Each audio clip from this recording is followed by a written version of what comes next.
Hey, good morning, Eastern Oregon, and welcome to this December 14th version of AM Live on EOA, your connection to Eastern Oregon, here on the EOA network. How are you, man? Morning. How's it going? First Friday. First Friday. Yep. We're only 11 days until Christmas. I know. I was trying to think of that, what that is. I actually succeeded in getting some Christmas presents, and so that's like... You're doing better than me. So wait, if today's the 14th, 15th would be Friday, 16th, 18th, so Christmas is on a Monday. Yeah. That means New Year's is on a Monday, too. Yeah. It's kind of weird this year.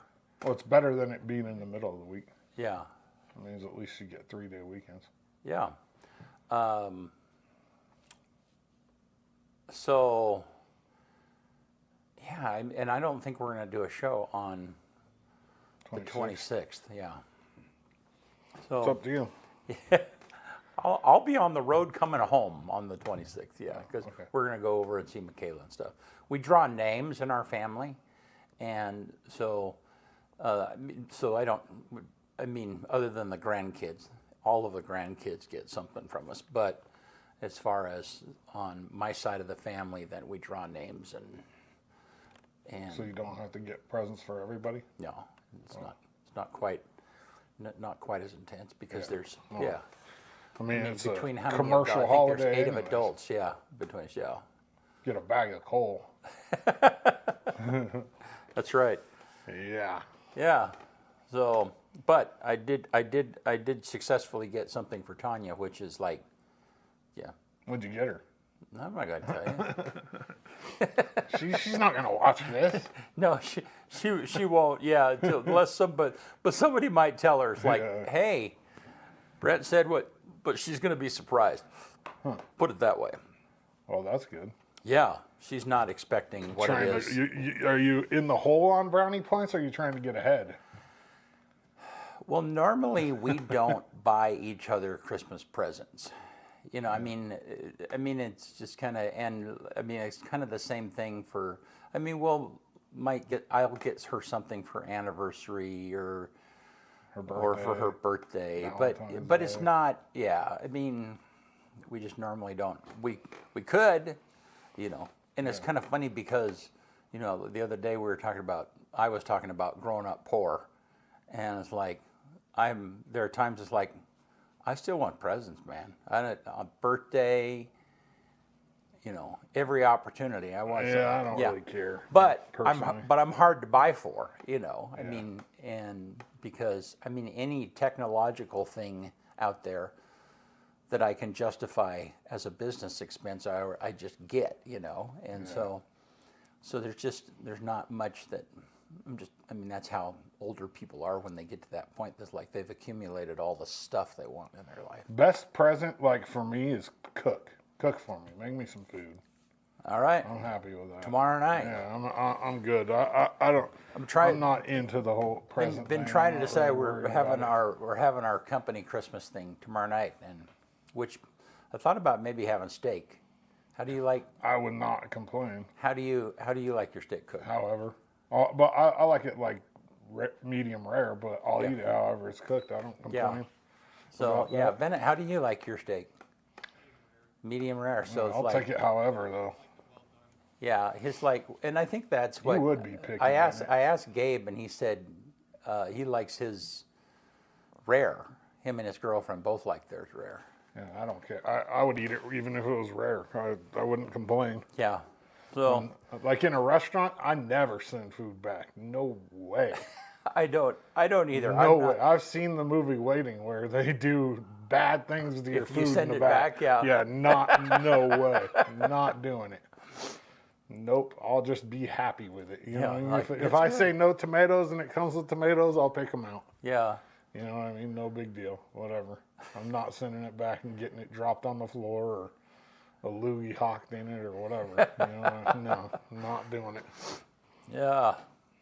Yeah. And that has happened, I'm sure. Oh, I'm sure it does. Yeah, because they made a whole movie about it. Yeah, I have a friend who, he's retired now, but he was a cop, and he was always nervous about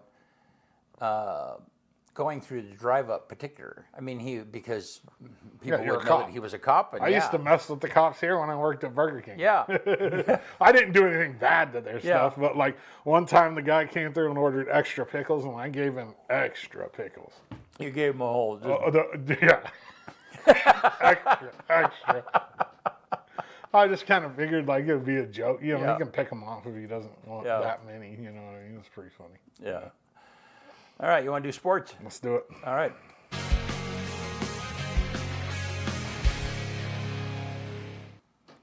Morning Sports Report brought to you by Northwest Furniture and Mattress. Go check out their showroom. They have a spectacular showroom. They have a great selection of recliners, mattresses, home furnishings, big red rocking chair on Elm off Adams in LeGrand, Northwest Furniture and Mattress. LeGrand boys basketball plays tonight versus Fruitland right here at home. Tip off at 7 p.m. They got to get things going. I mean, they've won one game so far out of 5. So hopefully they can get a big dub at home tonight against Fruitland. Girls travel to Vail tomorrow for a 6:30 Mountain Time tip-off against the Vikings, who are undefeated. Vail's undefeated. They're a really tough 3A girls basketball team, so that'll be a test for our girls basketball team. LHS boys wrestling is at Tri-State this weekend, which is one of the toughest tournaments that they're going to be in all year. I mean, including the state tournament. There's always a bunch of studs at Tri-State, so that'll be a good test for LHS. I think Kai Carson is back from an injury. He didn't get to wrestle. 2-time state champion. Didn't get to wrestle at the Meilenberg, which was kind of a bummer. You know what I mean? And it's his senior year, and he's missing out on some really important tournaments. So hopefully he gets to wrestle this weekend at Tri-State. EOU men's and women's basketball are in Portland this weekend for the Multnomah Warner Pack trip.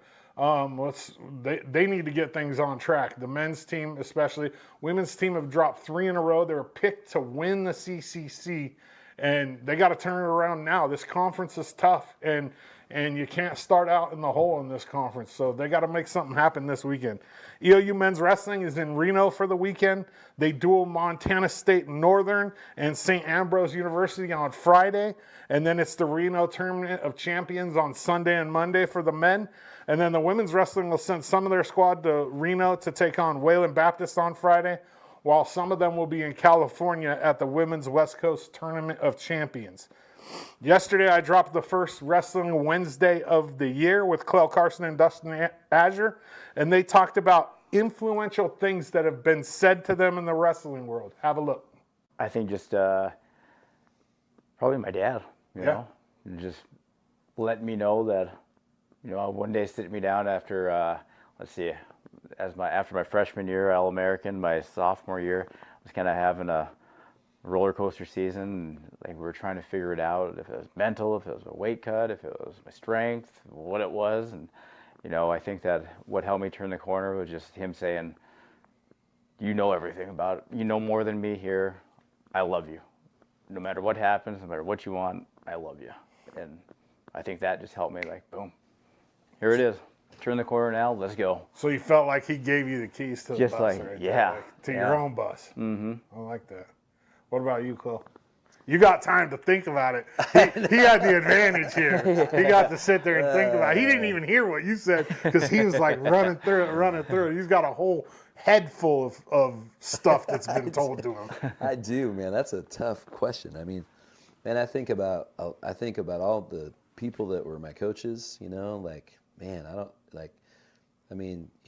not just Burl Miller, but, you know, people like Fred Arnch, you know. I think when he said that, the first thing that popped in my head was, never was a horse couldn't be rode, never was a cowboy couldn't be throwed. Yeah.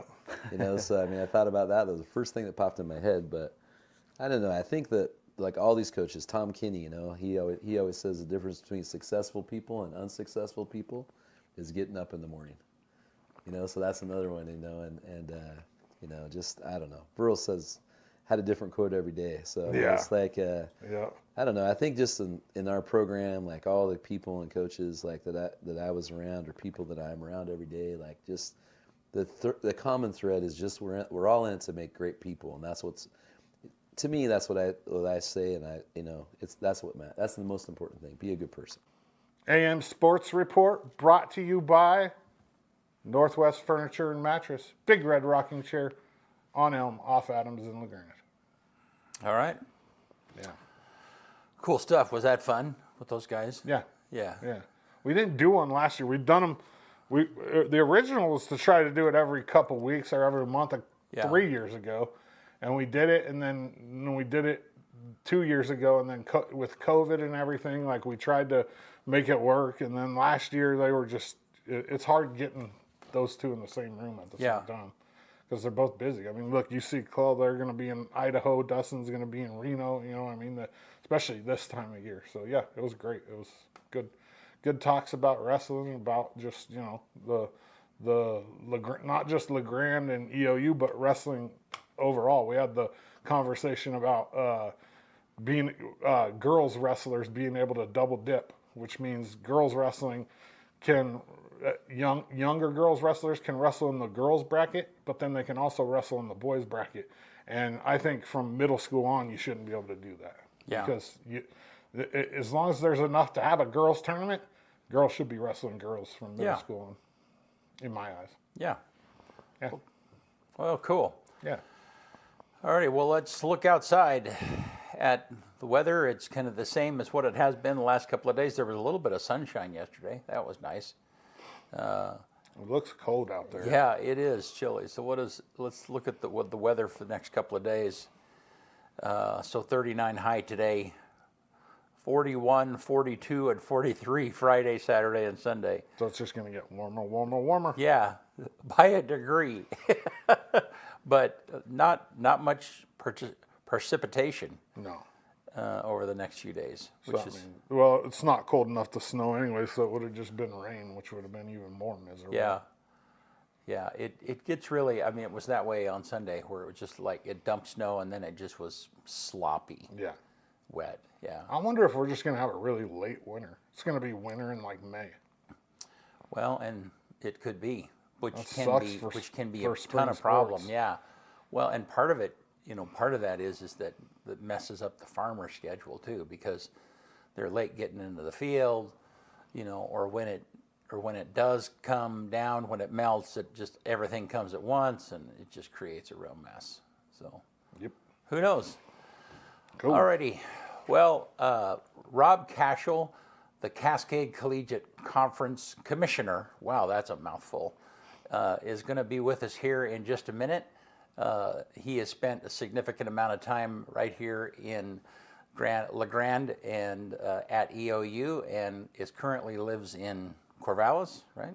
Corvallis. Yep. So he'll be with us right after this.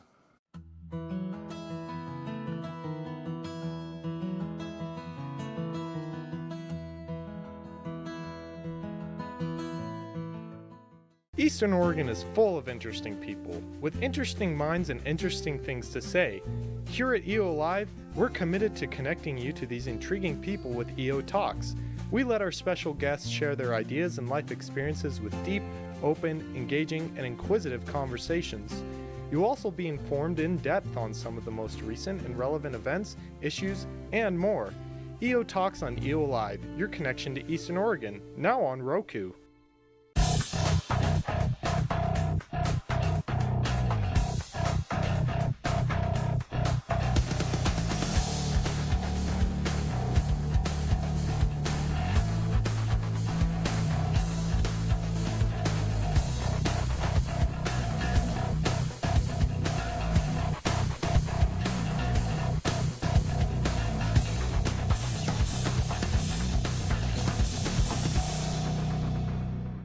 Here in Eastern Oregon, we're blessed to live in such a wonderful area.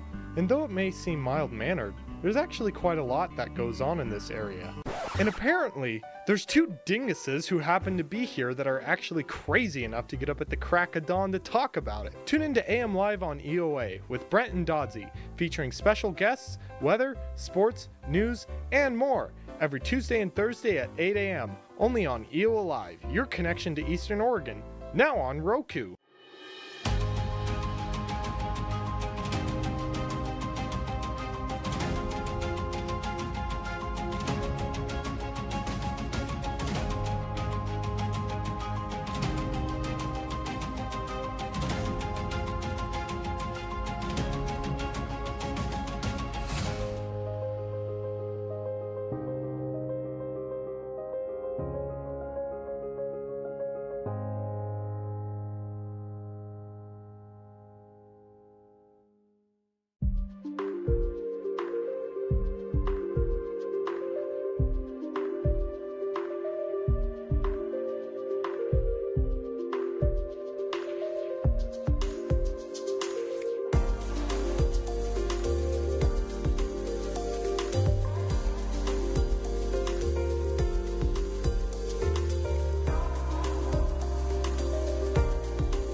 All right, we're back with Rob Cashel. How are you, man?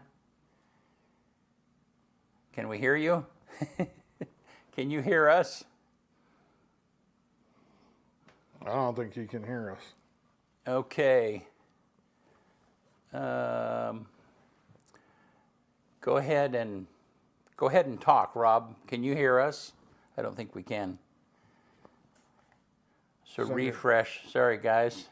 Send it to a break, Benny. Yeah. We'll be back after this.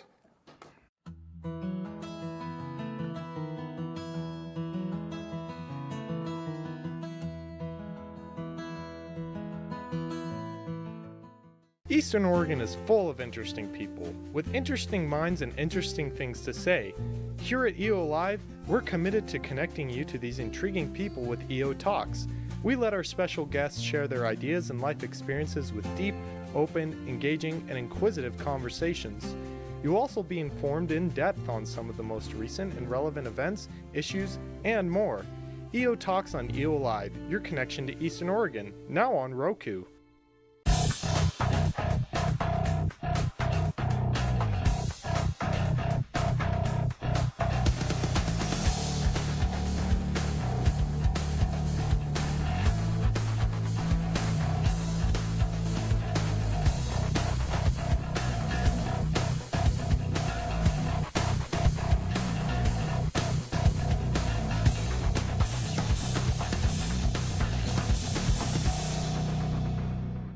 Here in Eastern Oregon, we're blessed to live in such a wonderful area. And though it may seem mild-mannered, there's actually quite a lot that goes on in this area. And apparently, there's two dinguses who happen to be here that are actually crazy enough to get up at the crack of dawn to talk about it. Tune in to AM Live on EOA with Brent and Doddsy, featuring special guests, weather, sports, news, and more, every Tuesday and Thursday at 8 a.m., only on EOA Live, your connection to Eastern Oregon, now on Roku.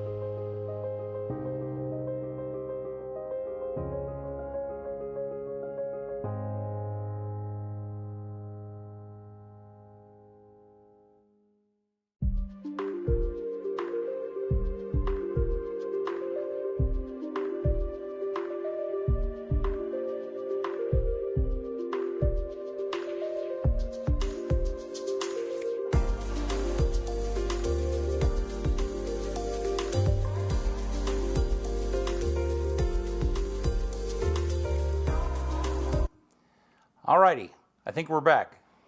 Can you hear us, Rob? I can. Can you hear me? Okay. Damn. We got it worked out. All right, good. You might have to turn him up just a little bit, Benny, if he'll adjust his volume. How you doing, man? I'm doing good. How are you guys? We're doing great. Yeah, good to talk with you, and glad things are going good for you. So, you're in Corvallis now, is that right? I am, yeah. Heather and I moved over here in 2019, and I've been here since then. All right. So, are you hearing? Can you hear him? Okay, Benny. Yes. Okay, good. So wait, you lived over here and you were the commissioner for 7 years? Yeah. I was when I was in La Grande, took over this job as commissioner,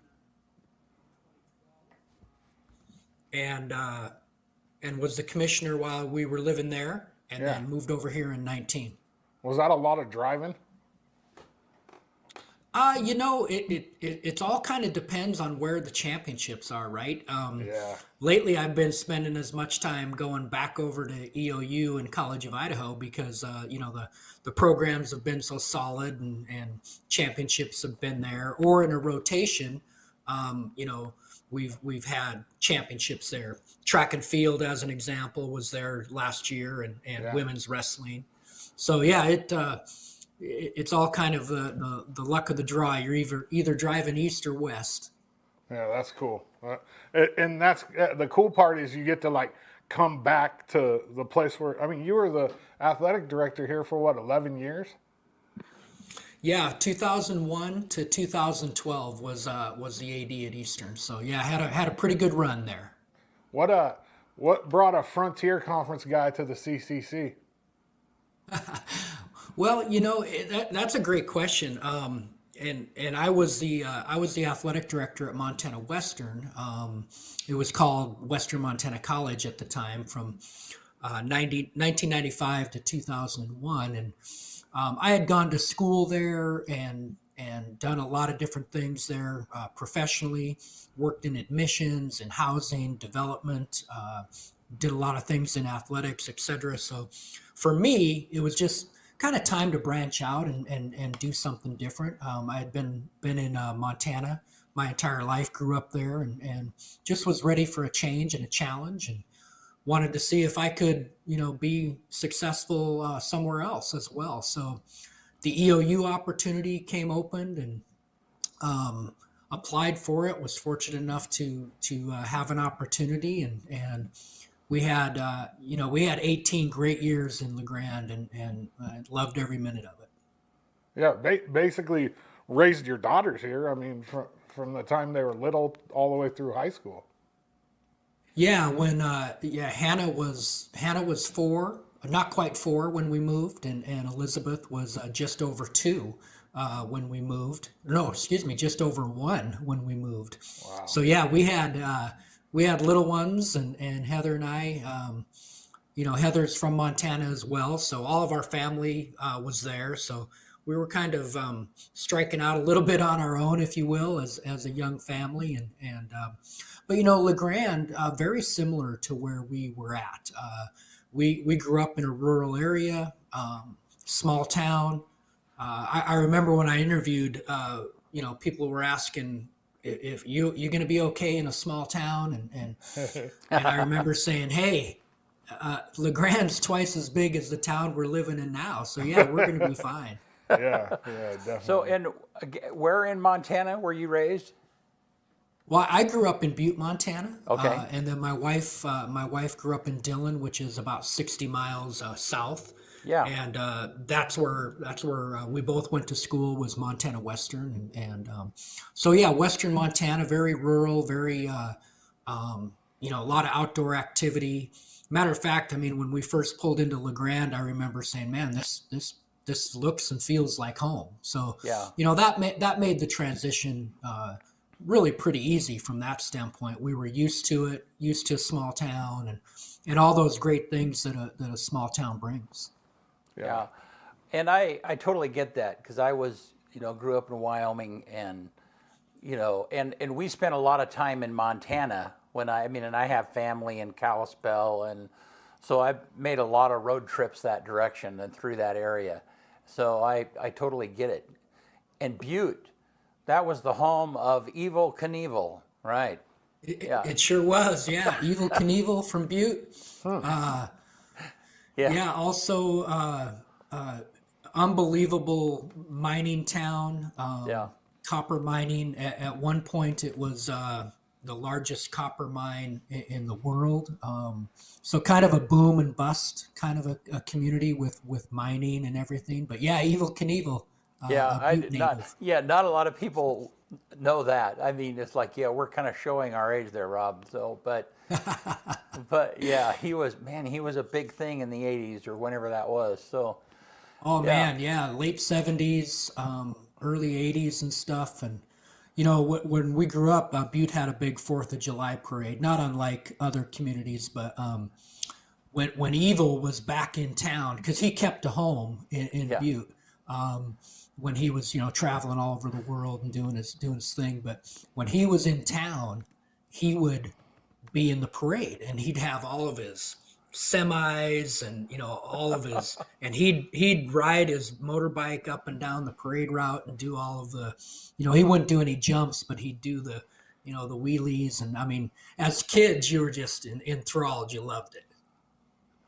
Yeah, it was kind of funny because, thinking back on it, he was kind of like this combination of Elvis and a motorcycle. I mean, he was really at the very beginning of the take the show on the road thing, and I mean, anyhow, that was what an error that was. So Yeah, then yeah, for sure.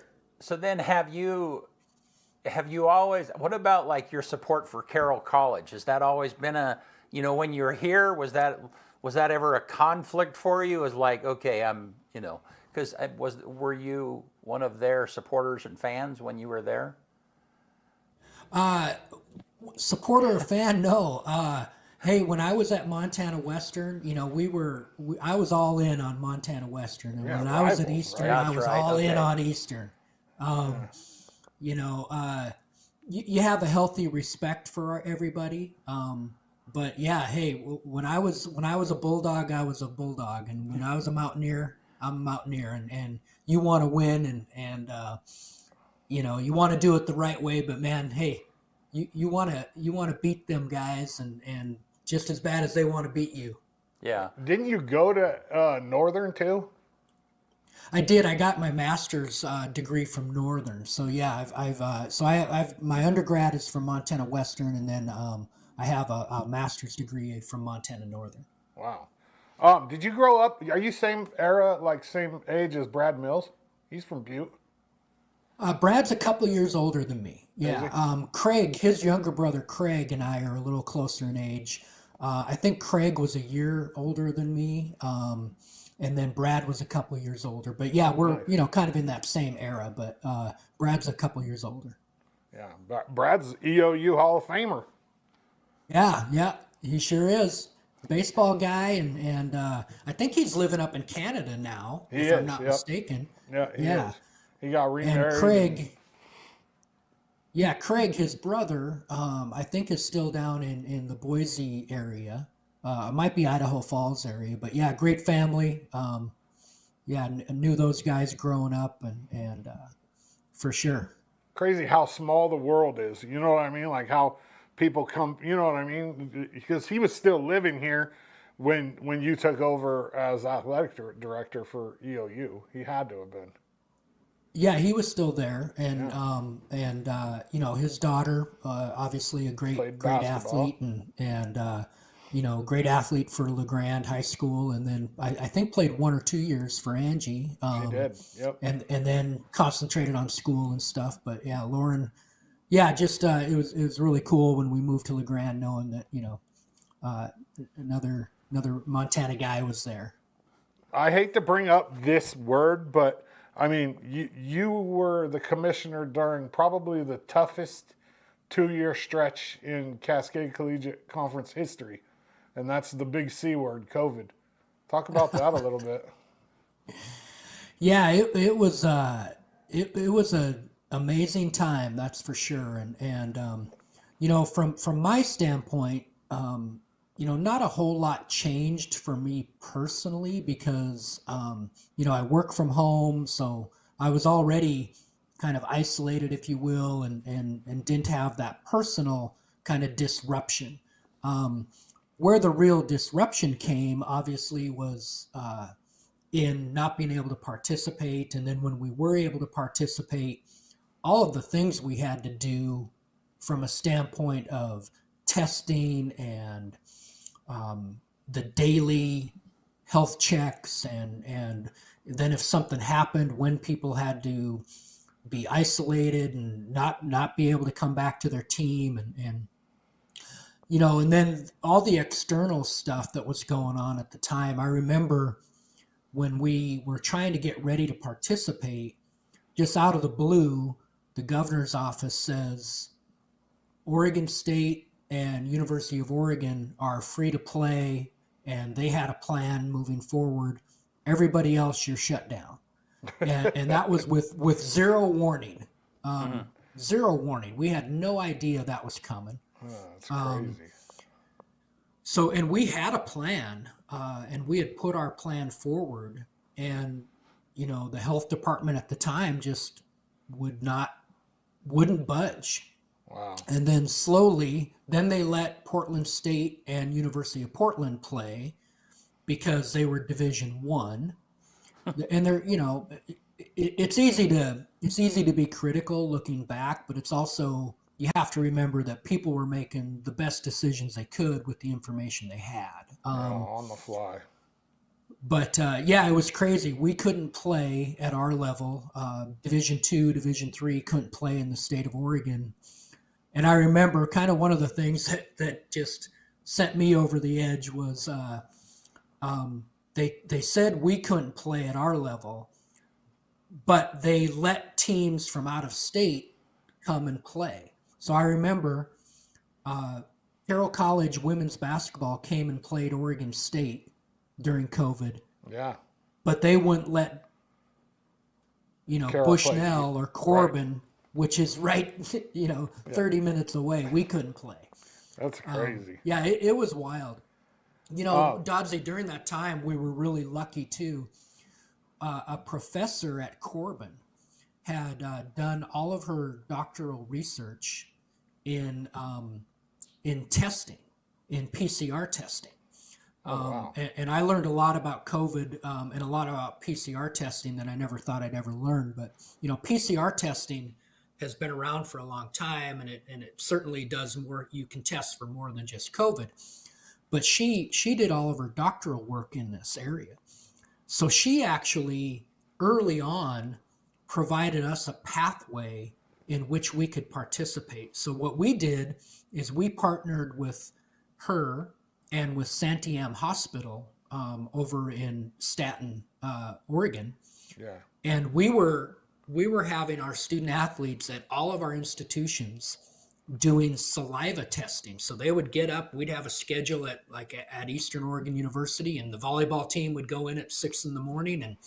and do their saliva sample, and we'd FedEx it to the hospital, and they'd do the testing. But what made it possible for us, because you guys remember at the time, a PCR test was a couple $100 every time Yeah. you did it. Yeah. Yeah. Well, we were able to do this saliva testing for $5 a test. Oh, wow. So Big difference. So it allowed us to safely participate, and it didn't break the bank. And forever thankful to Sarah Comstock and her work and helping us get through that. But yeah, it was a difficult time for sure. Yeah, I think the hardest part for me, like as covering EOU and as a fan as well, was just seeing the way that the athletic directors and the SIDs were treated, like at games. It was terrible, Rob. Like people were just disrespectful. They'd throw their masks on the ground. It's like, it's not these people that are making you wear this mask. Yeah. You know what I mean? And it was just hard. It was one of those times where you're like, man, like that. Being an SID and an athletic director is already a hard enough job. Mm-hmm. Let's not make it harder. Mm-hmm. Yeah, you're right. It was, I think people's true colors came out, and whether it was their political belief or their philosophical belief or whatever, the SIDs, the athletic directors, the athletic trainers. Oh yeah. They just worked so hard during that time, and one of the things that really shone through for me during that time is how great our student athletes were. Man, they got up, they went and did their testing, they wore the masks, they did everything we asked of them for the most part, and just did an amazing job to not only participate in a activity that they loved, but to more importantly go to school and get everything done that they needed to get done. So when I look back on that time, that's one of the best things that I remember is how great our student athletes were. Yeah. Yeah. Well, hey, I have a question for you. We had Police Chief Gary Bell and Jason were on the other day, and we were talking about, I think we were commiserating after the show offline, and you guys were talking about how the athletes staying out of trouble, that changed a great deal when you became the athletic director here, because you, I don't know, maybe you explained that a little bit better than what I just thought it was an interesting conversation, Kyle. Yeah, it was basically like the whole integration of student athletes into the general public in LeGrand hadn't really like taken place as much until you got here, and there was this expectation of student athletes, because even Chief Bell brought it up, like in the mid to early 90s, or mid to late 90s, it was pretty bad. I mean, there was some pretty bad big parties and like fights, and just there wasn't the integration that there was today. You know what I mean? And Chief Bell basically gave you a lot of that credit. You did, yeah. Is that something? Well, go ahead and comment on that. That's certainly nice to hear. I think it goes back to just accountability, right? Most young people function pretty well if they know what's expected of them, and it's clearly defined, and you lay out, hey, this is how we do things, and this is the expectation. And certainly we all are fallible and we're all going to make mistakes, but if you hold people accountable and love them through those mistakes, even if the consequences are, hey, you might not be part of the team anymore, or you might have to do some things that maybe you might not want to do, but it's accountability. And I think that grew from how I grew up personally, and how I saw people that I valued, treat athletics, and where I grew up, Butte, Montana, is an unbelievable sports town, and they love it, almost to a fault, and but with that came a lot of responsibility and accountability. Yeah. And I was always a big believer when I was in the athletic director role is, athletics does not need to be a negative on a campus. And many times you see that, right? And it can be a great addition to the campus, and it can be something that's really, really positive. And for the most part, the students are working really, really hard academically. They're working hard in their sport. And then it's our job as administrators and coaches and to provide those bumpers, if you will, of, hey, this is how we're going to behave ourselves, and this is what the expectation is. And that all goes back to holding people accountable. And not just the student athletes, right? You have to hold coaches accountable to the type of individuals they're recruiting. You have to hold everybody accountable to a standard that is what you want to represent. Because, hey, Eastern Oregon it's a huge part of LeGrand and that valley. And you're representing not only Eastern Oregon University, but you're representing the people of LeGrand, the Valley, the Grand Ronde Valley. So it's a big responsibility. Yeah. The CCC has grown from 12 to 23 teams since you've been the commissioner. Is that right? Yeah, when I took over as commissioner, we actually had 10, and we were losing one. Concordia was going Division II at the time, so we were going to be down to 9. So yeah, we have 12 full-time members now, and then we have 11 what we term as associate members. And, right, and which don't have those are, all of the... Yeah, they participate in our league in a certain amount of sports. So we have 12 full members and then 11 associate members. So over the last few years, especially, the CCC has been pretty dang successful. I mean, I can sit here and rattle off teams, but take a chance to brag on the CCC a little bit. Well, you're right, and we've had great success in our league, and that goes back to what we were talking about earlier. Coaches, really good coaches being hired by great administrators, and recruiting not only great athletes but great people and good students. And last year was probably our banner year in terms of national success. We had 6 national championship teams last year. We had, I think, 10 track and field individual national champions. I think we had 3 wrestling national champions on the men's side, and I think 3 or 4 on the women's side. So yeah, and then we had 2 runner-up places and a runner-up in the beach volleyball invitational. So yeah, it was an unbelievable year last year. And then, we started off this year great. College of Idaho just won the women's cross country national title. Uh, Khaki and EOU Mountaineers obviously were in the semifinals of volleyball for the second year. Yeah, so things are looking great. What's the as the commissioner? So you're in charge of everything, right? From marketing to like hiring and firing of your people, your SID, all that. But then you're also like the image of the CCC. What's the hardest part about that job? Oh boy, that's a great question, Doddsy. Yeah, and the reason it's a great question is because I don't know. It's hard to think of anything that's really, super difficult or something I dread.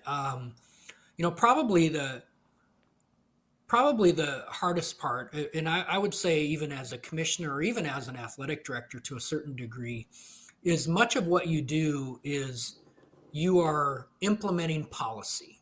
So that's a lot of what I do. I make sure that the policy that is voted on by the coaches and approved by athletic directors or council of presidents, et cetera, I enforce those policies. There's very, very few things that I do independent of policy. So, whether it's the type of schedule we have, or what do you do in a rainout, or how you do tiebreakers, or who picks player of the week, all that kind of stuff. 99% of what I do is driven by policy that is agreed upon long before we start a season. So I think probably the hardest thing is making sure, or trying to get people who might not know to that detail, what it is that you're actually doing. So, if somebody is suspended for a game or something like that, most of it is based off of either sport rule or policy that we've already enacted. How we do tiebreakers, things like that.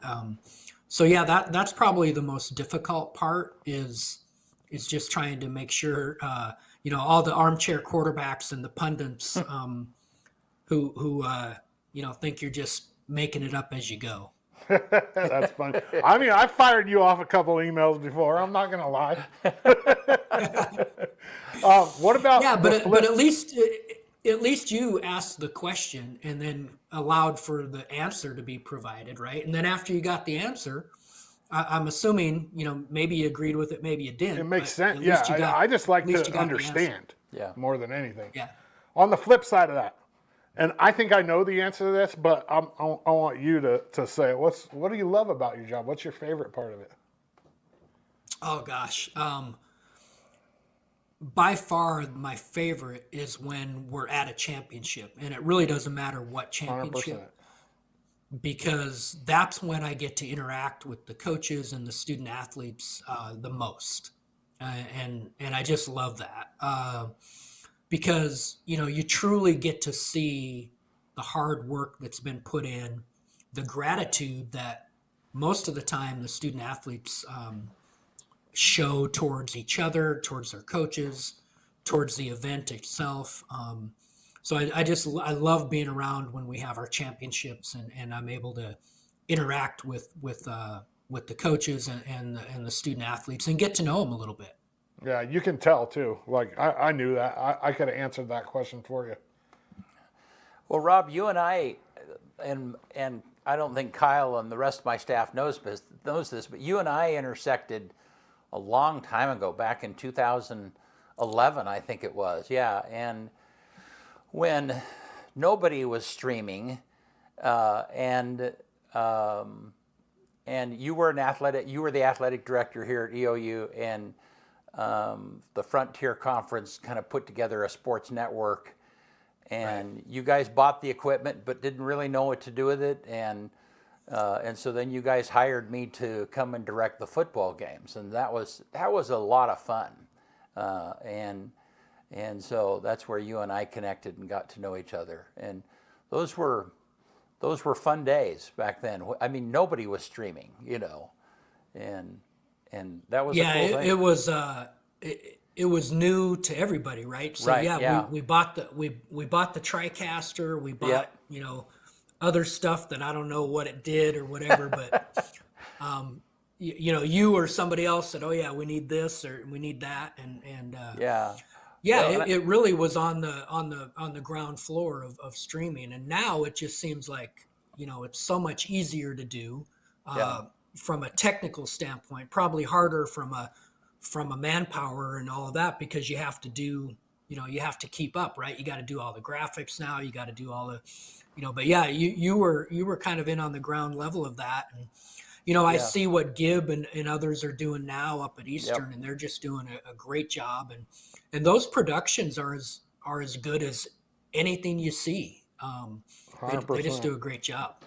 Yeah, and I'm still in touch with Marty Lyons from. Are you?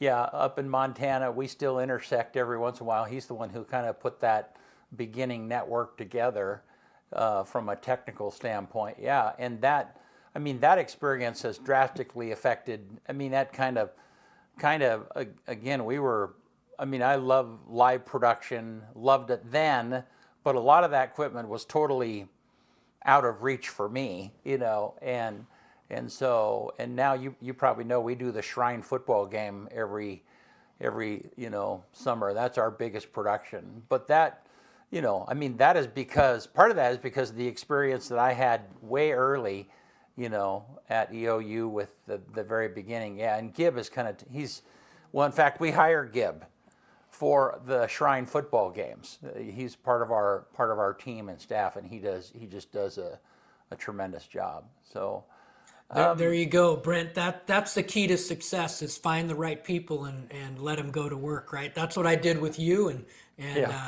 that's what you just did with Gibb. So yep, yeah, it's really cool. That's very much our philosophy here. Is we try and, I try and hire people that are way better at it than what I ever would be, and turn them loose, give them some ownership in the process, and that, and then real synergy happens. Something way bigger than what we ever could have imagined. So I'm not a big sports guy. I mean, I enjoy sports, but how do conferences even begin? I mean, I don't, how did the collegiate conference, how did that even start? And then I guess I wonder, how are they paid for? Who pays your salary? How is it, how does the financial side of that work too? I'm curious. Yeah, good question. And I would say, a conference, essentially it's a group of like-minded institutions that want to get together and form and provide an opportunity for intercollegiate athletics, right? So there's 21 conferences in the NAIA. Part of your national structure filters down because, in the NAIA, getting to nationals requires what's called conference direct. So you go through your conference to get to a national tournament. You can operate as an independent. It's a lot harder to get to nationals or to get to postseason in that role. So for us in the NAIA, a conference is really necessary because you want to have access to postseason. And in the NAIA, that access is through what's called direct qualification. The Cascade Conference has been around for a lot of years. It actually started in, I think, 78 as a volleyball alliance. And then we kind of officially say we've been a conference since 1993. So what happens is, all of the schools, there's membership dues that they pay for the operation of the conference. And so you bring in those dues, you bring in revenue through sponsorship, things like that. There are certain times where postseason revenue is brought to the conference office. Not all the time, but in some instances, and that's how the operations of the conference are funded. All right. And then how big is your staff? Who helps you with this as you operate here, Rob? Yeah, so I'm considered a full-time employee, and then I have one other full-time employee. Her name is Courtney Blummer, and Courtney is our director of communications, and she does an awesome job. And if you see any of our stuff coming out that's graphic or video or Instagram and all of that kind of stuff, that's Courtney. She just does a tremendous job. She was an NAIA athlete. She moved to Oregon from Minnesota, and she's recently graduated. She has 2 degrees. She has a degree in communications and a degree in criminal justice, which is an interesting combination. Yeah. And she played softball at Cardinal Stritch, an NAIA institution, and just has done an amazing job for us. As a matter of fact, it's almost 1 year since I hired her. And then Sam Grist, who you guys know really well. Sam is what we call as our conference statistician. So he makes sure that all of our conference stats are up to date, and he does all that stuff, Brent, to talk about, get the right people and let them go.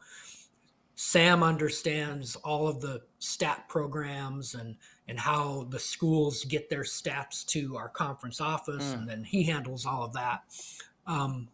He's part-time for me. And then I have an eligibility chair, Mickey Bush, who again is a part-time employee, and she handles all of our eligibility.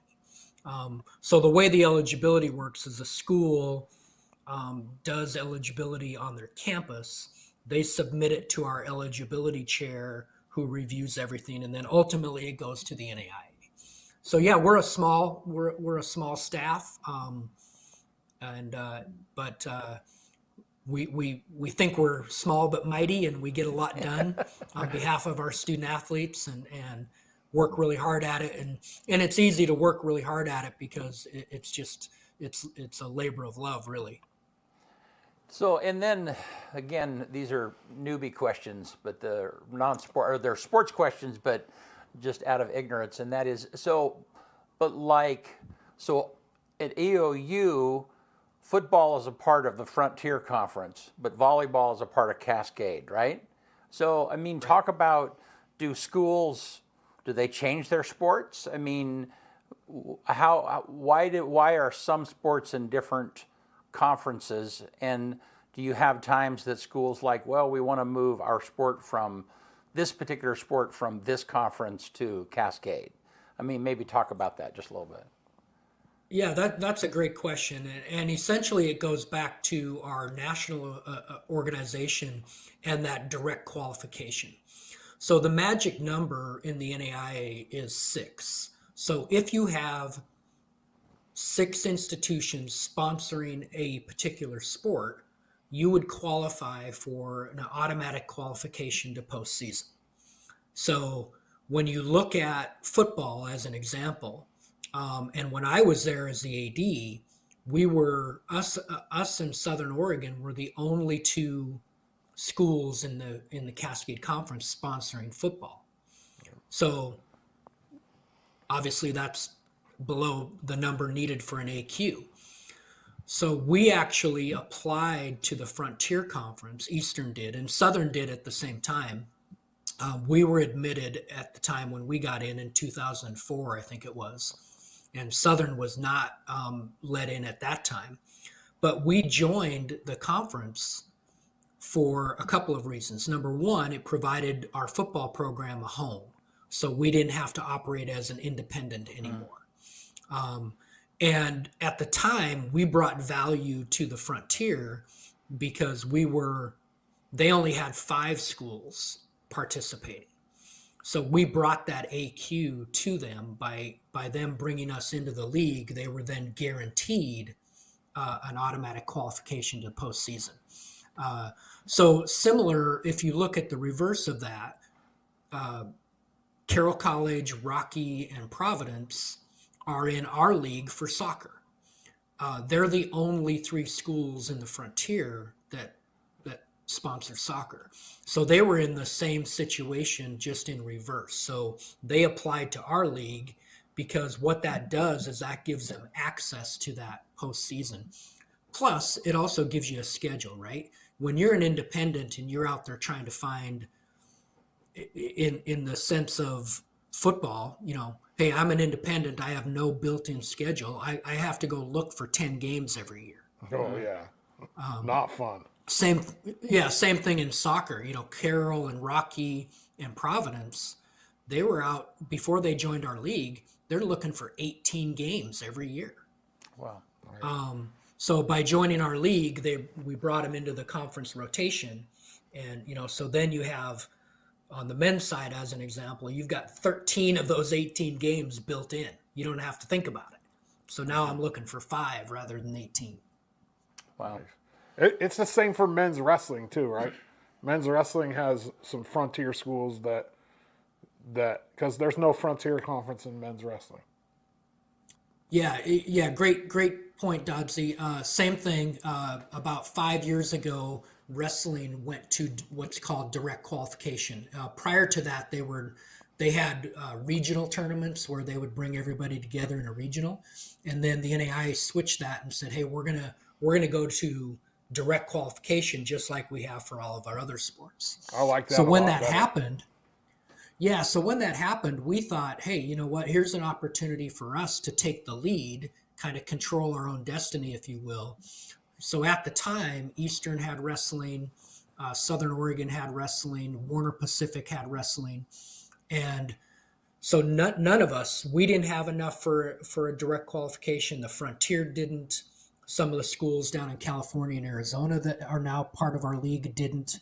So we took the lead on that and said, hey, we'll administer it. We'll serve as the home conference, if you will.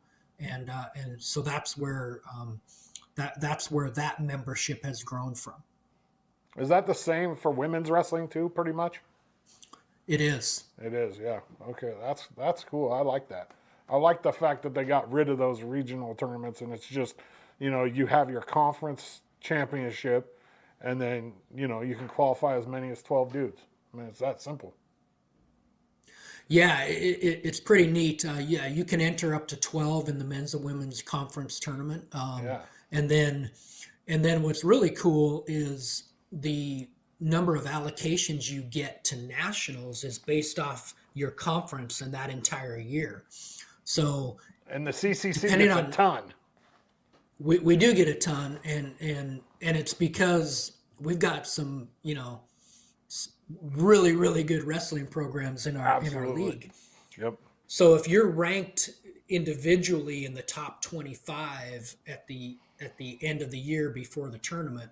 So as an example, let's say there's 41 individuals ranked throughout all of the weight divisions in our league in the top 25.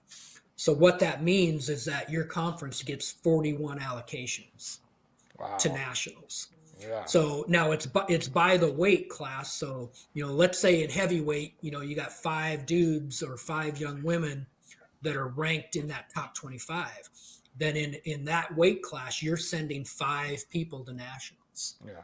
Now they got to go win including your conference champion. The conference champion is part of that 5. That 5, yeah. Yeah, so if I've got 5, so let's say you're ranked number 1 in heavyweight, and you go there and you win it, you're one of those 5 that get to go. Yeah, but because now, if you came in ranked number, yeah, but you got to still go perform, and that's what's really cool about it because you can come into the tournament ranked number 1. So let's say you came into the tournament ranked number 1, and then you got beat. Well, you're not an automatic. You'd have to wait and see if you get an at-large. Gotcha. So it makes the wrestling tournament intense. Right. Is there any new sports? I'm a huge fan, and I've been talking about this for a long time. I think EOU needs to get beach volleyball. I've said that over and over and over. We're really successful. You look at Corbin, you know what I mean? I don't see why we haven't like tried for it yet. Are there any new sports coming that you can talk about, or for any of the teams in the CCC? Yeah, first of all, I would say Kaki would agree with you that, 100%. that she's ready to add beach volleyball. And I think they are looking at it, and when they do it, or if they do it, I know it'll be a good decision, and a decision done really well, because Angie and Kaki and everybody does a great job up there. But beach volleyball is probably, I would say by next year, we will officially name beach volleyball a new championship sport. We have 5 right now that are competing in it. Again, that magic number is 6. Yep. And from what I understand, we do have a couple of schools looking at adding it and announcing that fairly soon. So I think beach volleyball is the next one. Beyond that, I think we've added men's wrestling, we added women's wrestling, golf. We've had women's golf and men's golf. Beach volleyball is probably next up on, and then after that, I'm not quite sure. A few schools had sponsored lacrosse, but then a couple of them ended up dropping lacrosse. I don't think it's quite made it out west in full yet. Very, very popular in eastern United States, and Yeah. so I think it's slowly migrating out this way, but that might be 4 or 5 years down the road for us. That's been one of EOU women's lacrosse's struggles, is finding games.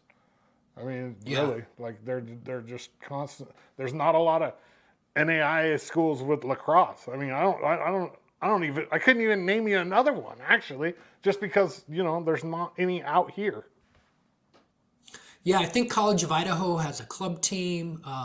Corbin had women's lacrosse, but they ended up dropping it, I Yeah. believe, for a lot of those reasons. And I think that's the hard part about adding a sport on your campus when you don't necessarily have a built-in conference or a built-in schedule, because then you end up traveling all over the place, and so it costs a lot of money, may not get as many games. So I think you really have to think through your sport offerings when you're looking at adding. Yeah, I'm a huge fan for beach volleyball in Eastern Oregon. I know it doesn't really make sense when you think about it in your head, like beach volleyball in Eastern Oregon, but I think it would just take our volleyball here to the next level. Honestly, How many teams are on a beach volleyball? Sorry, how many players? Is it like it's 2-on-2. That's what I thought. Okay, yeah, okay. 2 versus 2, yeah. Yeah. But they play a 5 team match, if you will. So Right. you have So you have your ones playing your five ones. groupings of 2 versus 2. Yep. It's 5 like tennis. groupings of So two. Okay, you have yeah. your ones playing your, like if EOU was playing Corbin, it'd be the first seed team versus the first seed team, second team versus the second, and then it's 5 matches, and then whoever wins the most out of 5 is the. And then how many players are on each team? Just 2? Two. Okay, there's no substituting. There's just No, it's just straight up 2-on-2. well, that's intense. Yeah. Yeah. Oh, I think it would be awesome. Yeah. So, well, Rob, thank you so much for being with us here today. Yeah, awesome conversation and good to connect. When you and I talked on the phone the other day, I was like, okay, well, it told you where the studio was, and like, well, I'm not in La Grande anymore, and I didn't even know. Yeah. So, but yeah, and thanks for wading through the technical difficulties with us and stuff.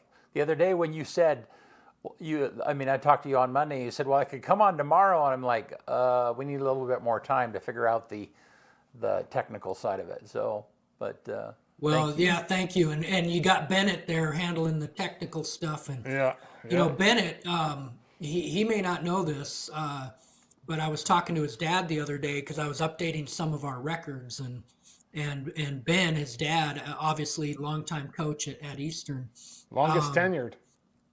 Yeah, he was named Coach of the Year again in cross country, and so I was updating our records, and I started counting.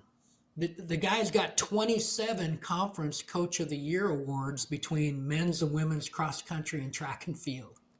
I mean, 27. unbelievable. In 36 years. Wow. He got 27 of them. And then, this will be a good one. I haven't even told Ben this. I was updating national records because the College of Idaho coach was the national coach of the year for women's cross country. So I was going through those records. And Ben was the national coach of the year in 1997. I didn't even know that. So I had to update that record as well. Wow. Wow. Yeah, he's EOU's longest tenured coach, 36 years. Yeah. Yeah, He's got his does a own great little job. office out in the field house now. He's happy. Oh man, that added 15 years to his career having that field house. Hey, it's a huge recruiting point for EOU and for the Cascade Conference as well. Yeah. I will say, Doddsy, that might also be something we're looking at is indoor track and field as a championship sport. A number of our schools participate in indoor. We just have never had, even the hint of where would we do it. But now with Ben having that facility, it really is a possibility now and could be a reality in the next few years. Nice. And just so people know, what he's talking about is there's a lot of teams in the CCC that have indoor track and field, but right now they're on a automatic qualifier system. Like they don't have a championship at the end of indoor track and field that decides who's going to go. That you have to hit a certain mark in order to make it to nationals in indoor track and field. Yeah, and that's the same in outdoor too. We choose to have a conference championship in outdoor.